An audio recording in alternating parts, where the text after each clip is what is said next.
And then, so yours are these, right? Yeah. Okay, Just leave it up there. okay. Thank you.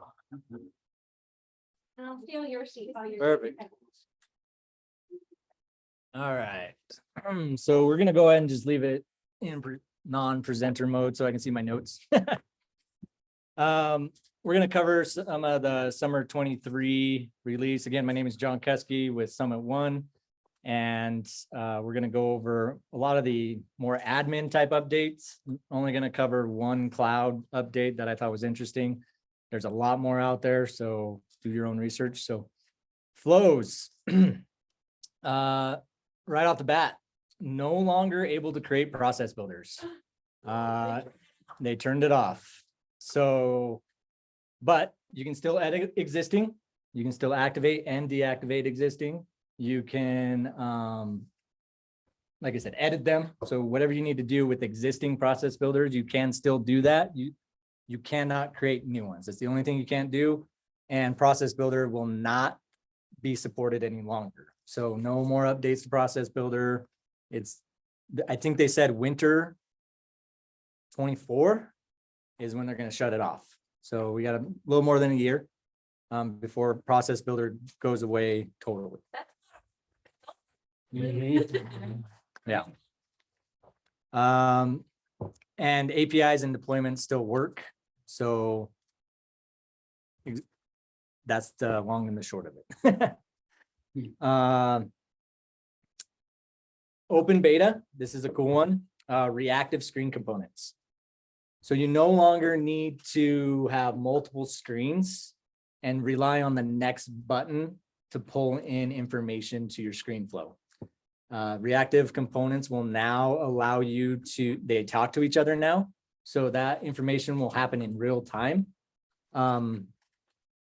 I have the demo link here that they had at Trailblazer DX, but it's about 11 minutes long. We can watch that later if you want. But really what this is doing is it's going to reduce the amount of screens in your flow, which also means less elements.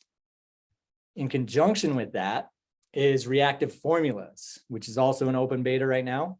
And those formulas are reactive in that real time. And the example they give in the Trailblazer DX demo is you got a mortgage company, you got a client on the phone who's looking to get a loan to purchase a home, and they're using a slider to show how much of a down payment. And this is all reactive in real time. So they don't have to go to the next screen to pull data from the system.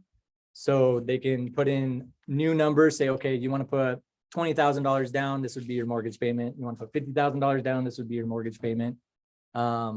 This would be due at first payment, that kind of thing. It's all reactive. It's all in the one screen. You don't have to go to any other screens for that. Here's an example that Tamar from Unofficial Salesforce used, reactive components and formulas to take 7-element flow down to 1 element, 1 screen. So went from 2 screens, 2 Apex actions, 2 get records, and 1 collection filter, and down to 1 screen. So reduced all that with reactive components and reactive formulas. Again, only in beta, and you can try it out in pre-release or running summer 23 in a sandbox. So you can check it out now, but it's still in beta. So component enhancements. Choice lookup now generally available. This allows a list of like an example, a list of contacts specific to an account. The user already selected in the screen flow, so it will filter automatically based on that account and the context related to that account. So it's gonna pre-fill. So once you start typing, it's gonna start reducing that search criteria based on what you're typing. And you can construct different resource types using configure choices. And once you start typing again, the results are fetched automatically. So I don't think so.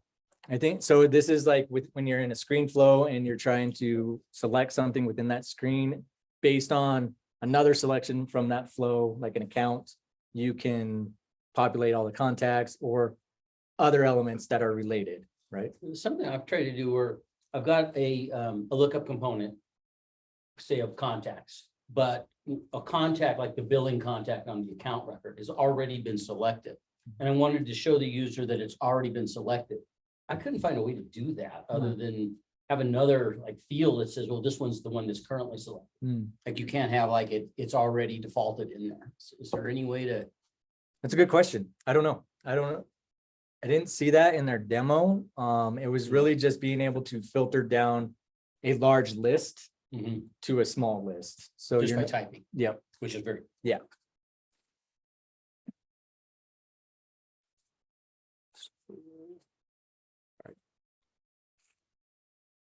So the next cool one with Flow is HTTP callouts. So we can now build using the get method to perform a callout that gets data from any HTTP based API.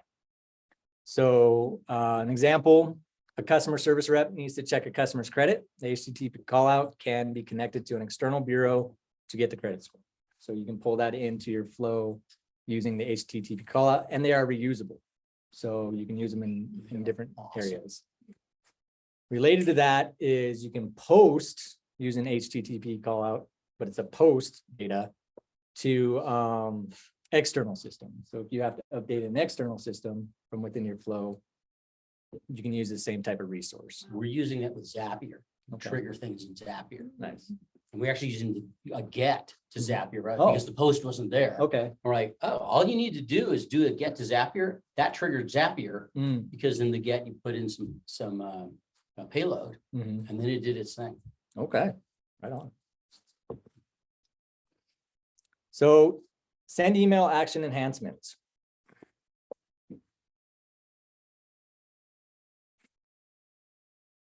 So you can now automatically log to a records activity timeline when an email is sent using the send email action. So it logs to a person's record, leads, contacts, person accounts, Wait, when you send an email through a flow, you Mhm. can automatically log it. Log the activity.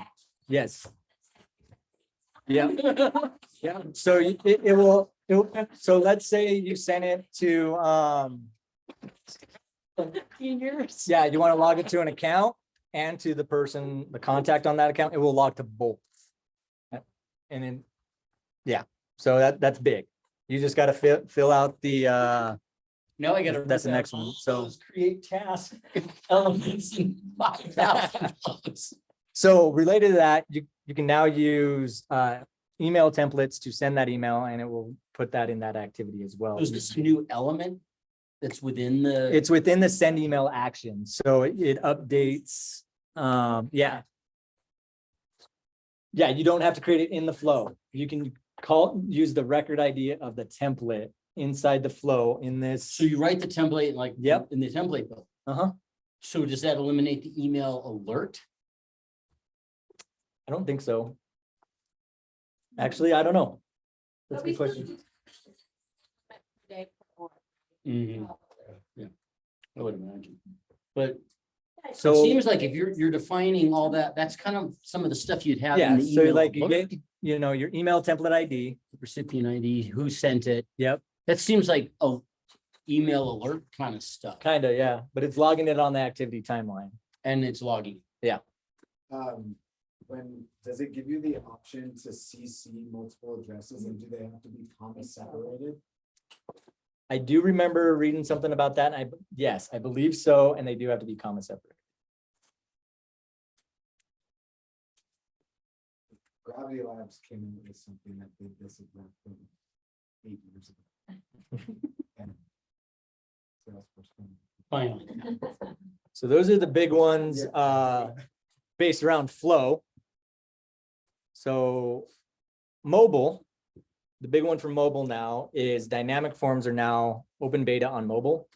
So you can configure the objects already enabled for desktop experience can now be enabled for mobile. And you can use that, select desktop in the app builder, and then configure your mobile experience with dynamic forms. So customizations.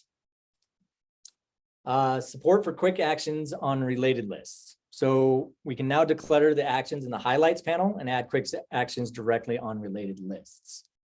Create related records for items in the list without leaving the page, or select up to 100 records in the related list and perform mass updates instead of single record updates. That's good.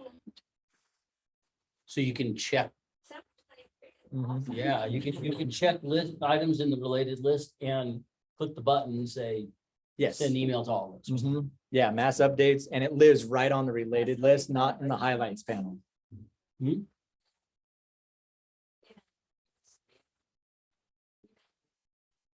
But that, but But custom actions, like, add all these to something. Approve them all. so another big one. Yep, create related records for items in the list without leaving the page. So related records. Related records to the related records. Create, you can create related records for items in the list. So if it's in the list, you can create a related record. And the So list are. like a child of a child. Yeah. So you don't have to leave the page. Dynamic forms now have horizontal alignment. I was actually looking at this today.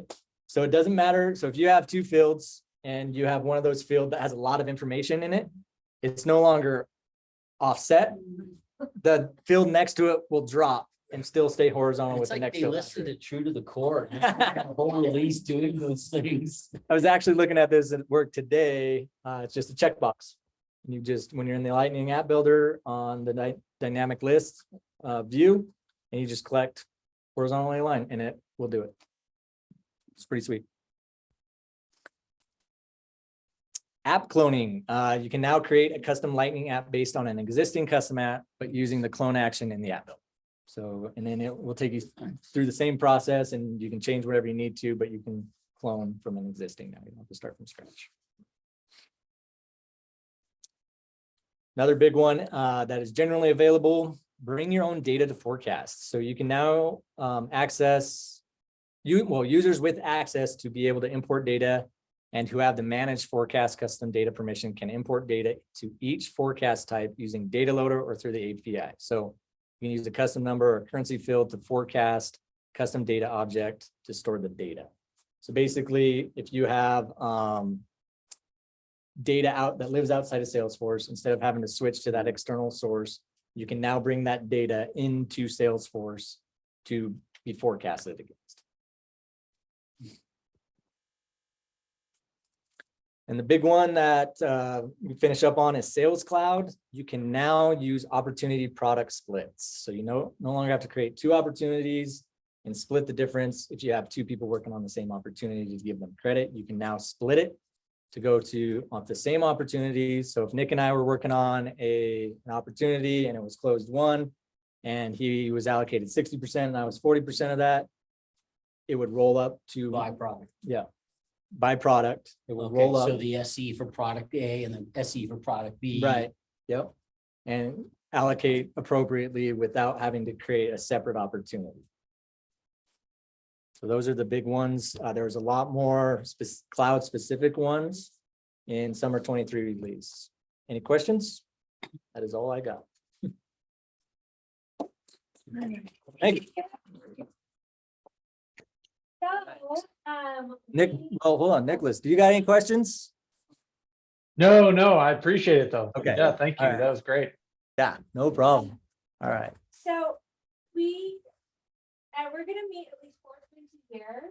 And John and Nick have been very nice to present this time, but we're always looking for people to do, I mean, either like the next winter 23 presentation or presentation on it's like Nick is gonna do one on nonprofit changes. So I'm always looking for volunteers, so let me know. We don't have the next one planned yet, but just think about how easy it was, like that job made this list. And, You could do well, it too. And Salesforce did a lot of the work. I pulled that from their 300 slide deck. Yeah. I pulled all my slides. So I watched some Trailblazer DX, I went through some trailheads, you know. Yeah. Yeah, so if you want to present on the releases in the future, those ones are, the slides are ready for you. Yeah. Are the other 300 slides delving into like specific products like field service? Yes. Pretty much. It was pretty much cloud specific at that point. I did the main admin backend type updates that people would care about. And if you guys want to watch that Trailblazer DX, I do have the link in there.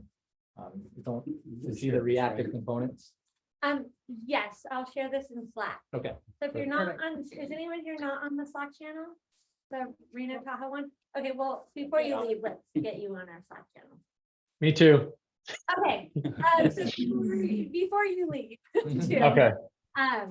Okay, so, I will sit in Nick's seat, so John can have his back, and then Nick, I have it. Teed up somewhere? Yes, I can go to your there's Slack or something. There's only, no, I'm actually Probably down. wondering why we get so excited over some of these things. Yeah. We've been struggling with for years. Okay. Probably this preview one. There we go. There is a lot of things that have been annoying for years. It just got fixed. Okay.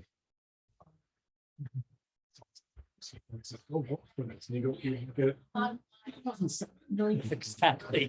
This Exactly. year over year, We get people in the 2,000 thread votes. just so disgruntled. That's funny. Okay, we good, Emily? You all set? Okay. So some of you, maybe all of you may have heard recently, but in March, Salesforce made a pretty big announcement that impacts the nonprofit community and specifically nonprofits who are using the Salesforce platform. And their announcement was that they're releasing a new suite of tools called Nonprofit Cloud, which already existed, but now it's going to contain a lot of industry-based technologies as well as a part of that suite, and Sales and Service Cloud out of the box. This had a lot of nonprofits kind of shaking in their boots. Like, what does this mean? Because the communications at the time of this release from Salesforce were a bit limiting and weren't very clear on that impact. So that's what we're going to talk about today. Is, well, what is this release? You know, what are the things to highlight? What's Salesforce's vision with this release, as we know, and like what limited information we have? The impact to current nonprofits who are already using Salesforce or plan to use Salesforce, and then some timelines, which, to be quite honest, are very, very broad and vague. Just to preface with that. So we'll start with Salesforce's vision. Their goal is to build directly on the core platform for nonprofits. So rather than layering solutions on top of Sales Cloud with NPSP, you might be familiar with like program management or grant management, volunteers for Salesforce, and so on. I think there's like 14 installable packages for nonprofits. They want to build nonprofit-based solutions on the core platform and release accordingly, quarter over quarter. But those things are built. So what's the difference? You mean Instead of them being like separate installable apps. Oh, it's one big nonprofit cloud Right. app that you can turn on. Right. Yeah, That makes sense. exactly. You're not downloading a program management solution. Gotcha. Right. Like you have to update NPS. Right, like it's a third party app. Exactly.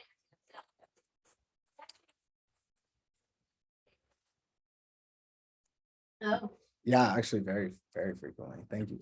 And then the other core vision that they have is adopting technology from other industries, which you'll see a lot of in the bulk of these slides. And really, I mean, there's no other way to simplify it other than saying by adopting the new nonprofit cloud, nonprofit organizations will have an easier way to access technologies that financial services cloud has access to, health cloud, and the public sector as well. So for today, or for the meat and potatoes, I should say, as far as this presentation goes, we're going to focus on what those product highlights are and where some of the overlap will be for nonprofits. Again, some things are very vague. This is version 1.0. And we'll start with program and case management. So this is actually already available for nonprofits, and some nonprofits are already using the case management and program management that's available on Nonprofit Cloud for an additional cost. So this been installed. No, this would be if you had Nonprofit Cloud as your licensing arrangement or SKU, you would come out of the box with program management and case management. And that's different than enterprise licenses on Sales Cloud with NPSP installed. Yep, and with program management installed on top of that. Do you get? So you always you pay for program? Will you pay for Cloud or will it still get- Yeah, we'll get into the pricing in a bit and what that looks like. But yeah, that's a huge question. So this slide deck, I'm not going to go through all of it. It'll be shared with you all. But it covers a lot of what the object model is going to look like and what these features entail. And it's pretty robust, and it's actually pretty phenomenal what they have at version 1.0, I would say, from a program and case management perspective. Things like grouping of benefits for different service offerings, units of measurement being its own object and categorizing things together in terms of like hours served or meals delivered, categorizing benefits again, and then delivery of those benefits is how they will name it. So if you have experience with the program management module, you might be familiar with service deliveries. Benefits and benefit assignments will be kind of the translation of that. And then from just continuing down, if you might be also familiar with service schedules and service sessions, well, that'll probably translate to benefit schedules and benefit sessions, as well as benefit disbursements. You also have things like program enrollments, program participants. Those things are staying very much the same as the program management module. Case management, however, this is Salesforce's focus is really around the whole center of care, I think is what they're calling it, or whole world of care for a particular individual. And there's going to be some oohs and ahs later on what I mean by that. But anyway, they're circle of care. Thank you. So that I just thought of that. So they're going to have all these different objects around cases such as intakes, assessments, case plans. Predominantly, I believe are utilized in Health Cloud for individuals who have individual care plans. Right. And you can assign different things like action items. So you have a constituent who's going through a different program. You find out that there's some kind of issue that has come up within the family. Well, you can develop these personalized care plans or case plans around that individual. Maybe it's a kid or maybe it's a homeless individual, so on and so forth. And then in addition to that, you'll be able to assign goals. So like your set of goals for a particular individual that's going through your program or needs support. Watch lists. I mean, the list goes on and on in terms of the features and functionalities and the objects that are going to be available for nonprofits. Was there anything like that before? Yes. So nonprofits that have already been using Nonprofit Cloud have had access to program and case management already. And these core functionalities here. Stakeholder management is changing quite substantially. And this is what I was talking about earlier. Nonprofit Cloud is going to be pushing for person accounts. And it's aligned, it's modeled around person accounts for individuals and business accounts. But yeah, maybe now. Like the conjoined object where first name field only exists if person account is enabled. I'm wrestling with right now. Yep. All those things will come up, email access, yeah, all that stuff. And then they changed it. 1-to-1 and then, yeah. And then now changing it back. Yeah, it's They were finally gonna get rid of person accounts now that you can have multiple contacts or multiple accounts per contact. it gets better. Yeah. Sure. So there's a whole new way for managing households, which I'll touch on in a bit. But I would highly recommend you all, if you're interested in this space, definitely take a look at the trailheads that are now available for these particular topics and how relationships between individuals, relationships between an individual and an organization will be identified in Salesforce. And those core ways that you are, or the features that you'll have to make that happen are what are going to be called party role relationships. And those will be used to track relationships between two parties, such as an individual and an organization, or a household and a business. And then households and party relationship groups are how you would track individuals who are a part of the same household using a party relationship group. So This is, I don't know if you know. It's but very- it's very similar. They will also be using accounts to accounts relationships, contacts to contacts contact to contact relationships. Those many to many junction. Yep. So it'll be very, So much fun to transverse. yeah, so they're like really getting that, I don't know, those elements of their core platform for industries like FSC. Some of the process automation features, these I would say are the more, subjectively speaking, are the really exciting things for nonprofits. No idea how nonprofits will use them, because they've been, even all the examples that are provided thus far, even in the modules available on Trailhead, are really centered around financial service organizations. So it's kind of hard to wrap your head How around. is a rules engine different than flow? Yeah, so rules engine is how you'll be able to process extremely large data sets using declarative customizations. So point and click to process data. Imagine like a data in a large matrix, and you want to build decisions and rules based on that matrix. To the example they give is to calculate somebody's premium on their car insurance. Well, you can imagine there's different standard premium amounts by state. Flows it governance. Right. So by state, model, make of the car, all these different factors that come in, age of the driver, you can plug that into a matrix and quickly spin out rules, and it's compatible with Flow. So you can launch your business rules engine, perform a calculation, and have it calculate and return back a value to process in Flow.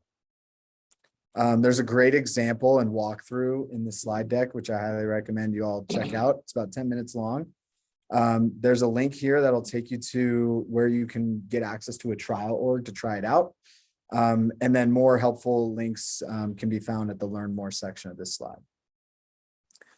The other highlight is Omni Studio, which if any of you all are familiar with, please raise your hand and provide a description. I'm still trying to wrap my head around it, but my understanding is it's going to simplify digital engagement experiences. It's, from what I've seen so far, it's used largely in the commerce space and checkouts, and having like dynamic and reactive experiences at checkout, and kind of like a reactive modular flow experience. But you get to harness large data sets and process JSON declaratively, which is cool. Does that work in conjunction with Experience Cloud? It does.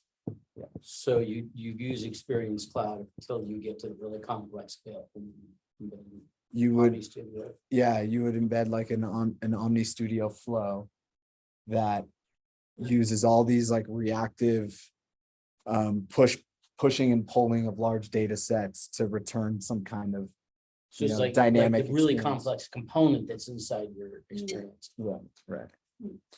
And some of those main features include flex cards, which we're talking about a little bit here. In Health Cloud, flex cards are used like for individual profiles, and it'll return results about that patient, for example, making external call outs, processing that data inbound, and then returning like a result and presenting that to the user. So pretty complex stuff that is now declarative and will be and is available for nonprofits. Again, more video walkthroughs, access to trial information, and helpful Salesforce resources can be found here. And then lastly, from a feature perspective, loyalty management, and that'll include promotion management, loyalty programs, member management, and then the reporting and analytics that comes with that. So nonprofits will be able to access tools to launch different loyalty programs for their constituents. They'll be able to create different types of rewards for their constituents, maybe based off of donor volume or program participation and so on. And then member management, tracking member activity, sending targeted communications to members. As far as an impact goes to nonprofits, and to answer your question earlier, Emily, so the SKU and licensing piece, the nonprofit cloud SKU will include Sales Cloud, Service Cloud, and these industry-based functionalities. The 11th license, though, and this is the big kicker, it will cost nonprofits $720 per user per year. Whereas before, if it was a Sales Cloud enterprise license, the sticker amount was around, I think, $429 per user per year. So we'll see how that pans out. As far as the Power of Us program, Nonprofit Cloud will be included. This was the part that was super unclear and got people very rattled about where do people involved in the Power of Us program, where do they sit with this announcement? But that has been debunked, if you will, or just like that clarified. Yep. So you Thank still you. get the same for. 10 free, and then the 11th will cost you more than what you're used to as a nonprofit.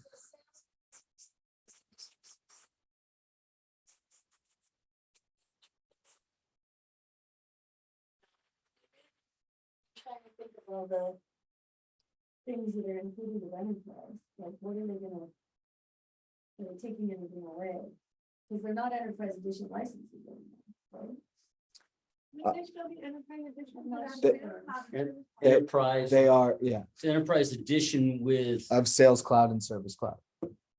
with Service Cloud plus other stuff. Yeah, And can you use a platform only license for $25 a month for individuals who don't need access to opportunities? and things, yes. You can still get platform license. Which is a loophole. A loophole. As far as All you need to see NPSP. accounts, just get a platform. As far as NPSP support goes, NPSP will continue to be supported, and it can still be installed for the time being. There's no, these are all no forward-looking statements. I didn't add the disclaimer anywhere there. So, Yeah, so I'm good. If they just still cost them $720 for the 11th license. Well, they theoretically could just purchase Sales Cloud Enterprise at that point with, 150. yeah, at 150 per year, per user per year, plus NPSP installed for the time being. But would they get the 10 free licenses? Yeah, yes, they can, any qualified nonprofit or education organization can still apply for the Power of Us program. So this was announced March 14th, 2023. As far the two things that weren't really or the biggest thing that wasn't really covered here, we talked about program management and case management. We didn't talk about grant management, but of course, fundraising and donor management. Everywhere I've looked, I have not found a specific date that postmarks this. But they've said it will be features for fundraising will be available later this year. And the same thing goes for engagement. I'm not sure what the engagement piece means. I think there's some kind of marketing level features that we'll see. Elevate is being deprecated. So You just launched it. Elevate was their donation management tool. Had payments in it. Payment. It had three pieces. Payments is one. I mean, not rolled out at the same time. It's staged. Yeah, So this would replace Classy and Click and Play and Give Lively. I think that's where they're going. Yeah. Like, events. That's a different thing. Events are, that's a lot. There's a lot to events. Package, but Yeah. it's all that. Blackthorn and Fontiva kind of got that. I They think. kind of, That's, and then payments really kind of be better than that. yes, And of course, if you want text to pay, you got calls. yeah. Yeah, on the fund, I do foresee there being some competition between the other like donor boxes, fundraise up, all those classes of the world. because Salesforce will probably roll out something. Nonetheless, all that being said, this is version 1.0. And while there are a ton of awesome industry-based features, it's pretty unclear as to how nonprofits will leverage them and use them. Come back next year for clarity. Right. So nonprofits that are getting started on nonprofit cloud, benefit is you're at the forefront of the frontier. You're the leading cutting edge, could be a part of a lot of innovation. Leading edge. Or the bleeding edge. Yes. And then nonprofits that are currently using Salesforce or intend to use it, they'll have no problem getting onboarded under Sales Cloud Enterprise license and still installing NPSP. And I will stop there.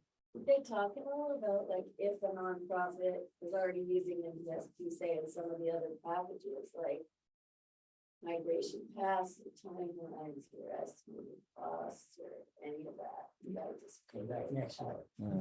Yeah. Because now you would have. For to the do- announcement. Oh, boy. expensive, it needs consultants.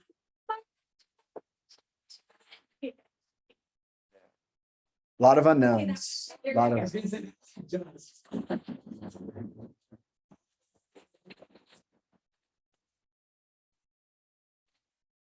Einstein GPT will just make it all go automatic.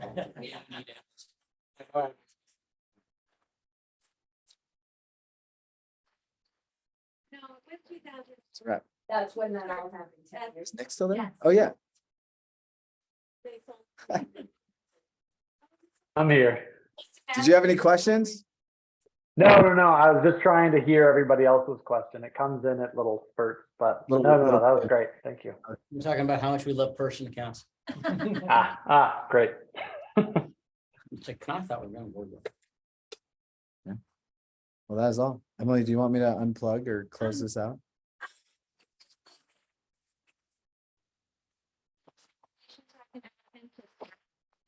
Could somebody take a pen and write everyone's name? We're gonna put everyone's name, both actually, John and Nick should get first choice because they presented.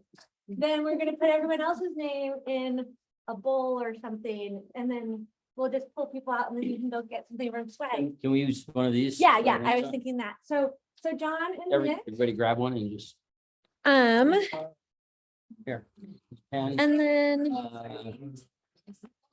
And Finish something your you said.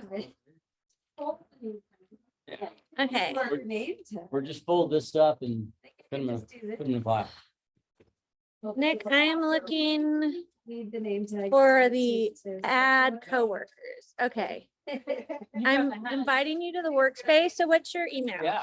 That's my. It's n.bob.sloan I see what you're saying. at gmail.com. SLO. Could Oh, sorry. you actually put it in the Zoom Slack and then I can just copy it? No problem. Yeah. Okay.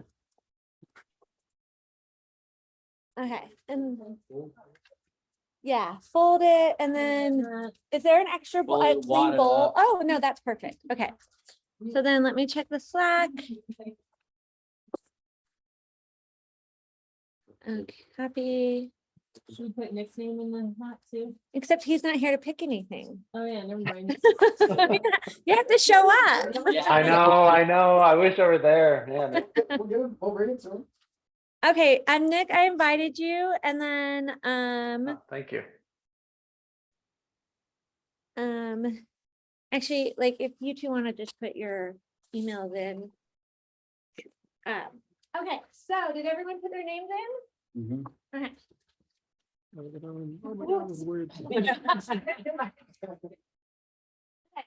Who wants to? stick their name in? If you pick your own, you're DQ. Yeah.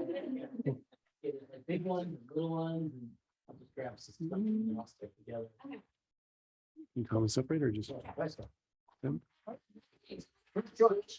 that go all the way from Yes. small to large. We have one sweatshirt. We have that bag. We have a lot of water bottles. Someone else knows the type? Okay, well, she has to add her, so. Sure. we'll yeah, so I'll get it. take whichever thing you want. Jim could draw this. You draw the Okay. next person. Way on the bottom.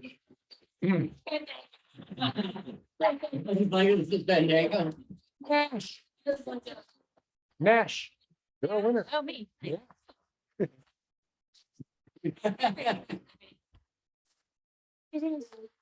Where's upside down? It's on. I think that's a large. Okay. Does it go back I'm in pretty with sure it's multiple a large. winners? Can you win more than once? Does it go back in? Oh, well, at the end, then people can just. Although okay, so I'm gonna send this to you and I'm gonna stop the recording Okay. of Zoom. Good. You want me to pass these out? No, this is for you. Oh, yeah, could you, Okay, thank you. okay, Yeah, and next, draw one, yeah. stop, I'm gonna take a. Oh, wait. Stop share and stop recording.